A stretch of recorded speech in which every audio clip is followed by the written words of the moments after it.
देख तेरी यादों ने मुझे अंदर ही मार दिया। ना कोई मैयत उठी और ना कोई जनाजा हुआ।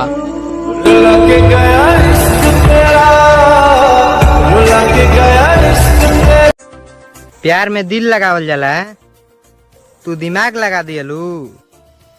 पहली बार तो प्यार भइला मर जान, ओहू में तू आग लगा दियलू।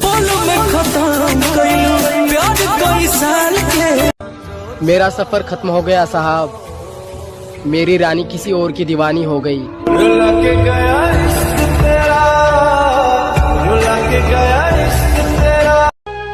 उ राजा भी गुलाम रह जाला जेकरा पास रानी हो।